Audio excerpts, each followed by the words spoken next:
राधे राधे दोस्तों, welcome back to my YouTube family. कैसे हैं आप सब? उम्मीद करते हैं आप सब लोग अपने अपने घर पे बहुत अच्छे होंगे।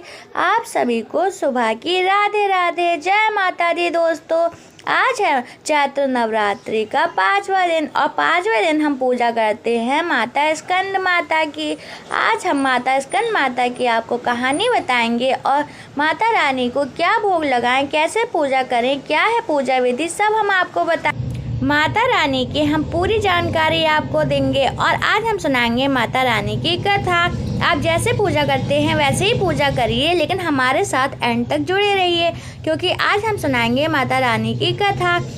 पहाड़ों में संसारिक जीवों में नव चेतना का निर्माण करने वाली स्कंद माता नवरात्रि में 5वें दिन माता स्कंद की पूजा अर्चना की जाती है। कहते हैं इनकी कृपा से मूर्ख भी ज्ञानी हो जाता है। स्कंद माता कार्तिकेय को गोद में ली हुई हैं, इसलिए उनका नाम स्कंद माता पड़ा और यह बाल स्वरूप में भगवान शिव के पुत्र कार्तिकेय को गोद में ली हुई हैं। साथ ही साथ इन देवी की 4 भुजाएं होती हैं। ये दाईं तरफ ऊपर वाली भुजा में स्कंद अर्थात कार्तिकेय को गोद में पकड़ी हुई हैं और नीचे वाली भुजा में कमल के पुष्प को पकड़ी हुई हैं और बाईं तरफ ऊपर वाली भुजा में ये वर मुद्रा में है और नीचे वाली भुजा में सफ़ेद कमल का फूल पकड़ी हुई हैं। इनका वर्ण एकदम गोरा है, इसलिए इनको गौरी माता भी कहा जाता है और इनका पार्वती नाम पर्वतों में रहने वाले पर्वतराज हिमालय की पुत्री होने के कारण इनका नाम पार्वती भी पड़ा। अब मैं सुनाऊंगी आपको स्कंद माता की एक पौराणिक कथा। पौराणिक कथा के अनुसार कहते हैं एक तारकासुर नामक राक्षस था जो कि एक घंघोर तपस्या कर रहे थे। तपस्या से प्रसन्न होकर भगवान ब्रह्मा ने उन्हें आशीर्वाद दिया और वहां पर आए। तारकासुर ने यह वरदान मांगा कि मुझे पृथ्वी लोक पर कोई भी पराजित नहीं कर सकता। उन्होंने आशीर्वाद देकर और वरदान देकर वहां से चले गए।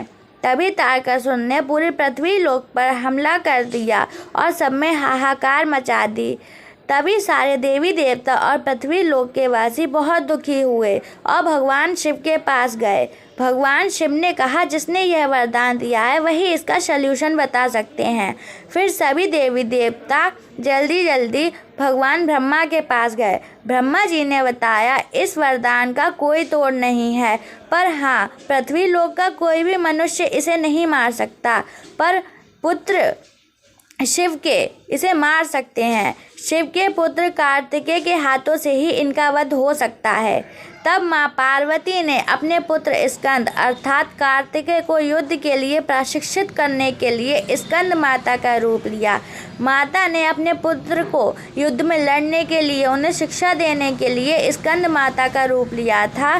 स्कंद माता से युद्ध प्रशिक्षित लेने के बाद भगवान कार्तिकेय ने तारकासुर का अंत किया था, इसलिए माता रानी ने स्कंद माता का रूप लिया था क्योंकि तारकासुर का वध केवल शिव के पुत्र के हाथों ही संभव था अर्थात कार्तिकेय के, इसलिए माता ने स्कंद माता का रूप लिया। स्कंद यहाँ पे उन्होंने अपने पुत्र के नाम पर ही अपना नाम सुनना पसंद करती हैं, इसलिए उनका नाम स्कंद माता रखा गया।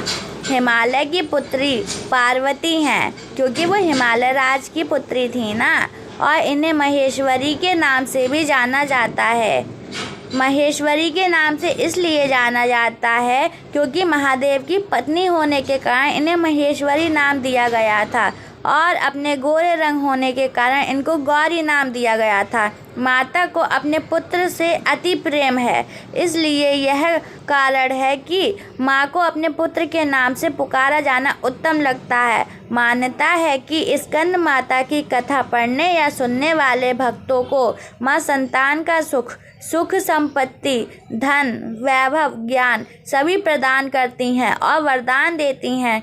आप सभी के कष्ट दूर हो जाएं। जिसको भी बुद्धि चाहिए वो बुद्धि ले सकता है माता रानी से, जिसको ज्ञान चाहिए वो ज्ञान ले सकता है माता रानी से, जिसको वर चाहिए वो वर ले सकता है माता रानी से। वर अर्थात पति, जिसको भी माता रानी से जो भी चाहिए माता रानी उसकी सारी मनोकामनाएं पूर्ण करती हैं। आप बताइए आपको माता रानी की ये कथा कैसे लगी?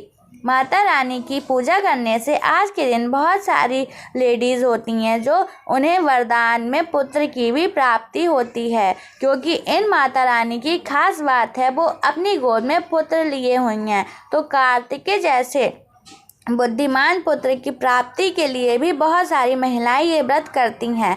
आप बताइए आपके विश क्या है और आप किस लिए माता रानी का ये व्रत करती हैं।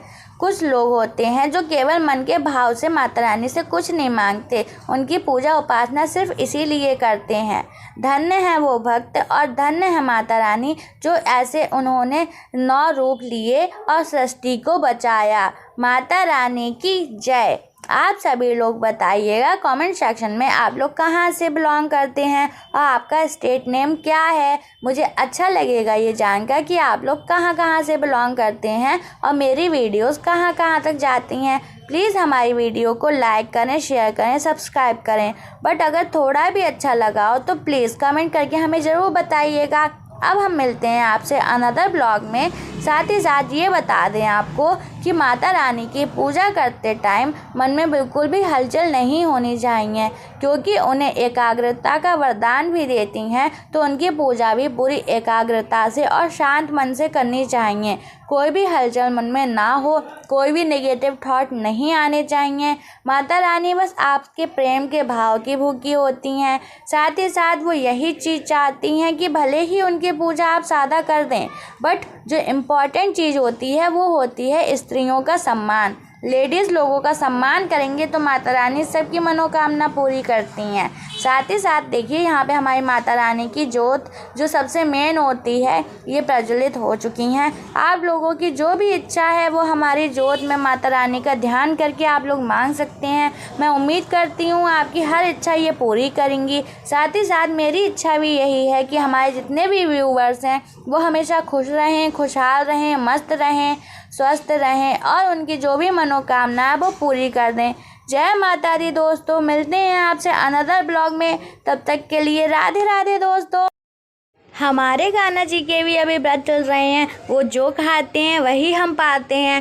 पहले अपनी माता रानी को भोग लगाते हैं, फिर हमारे कान्हा जी को भोग लगाते हैं, फिर एंड में वही भोग हम ग्रहण करते हैं। आप सब लोग भी लहसुन प्याज का प्रयोग बिल्कुल ना करें, माता रानी का ध्यान रखें। जय माता दी दोस्तों। मिलते हैं अनदर ब्लॉग में। राधे राधे दोस्तों।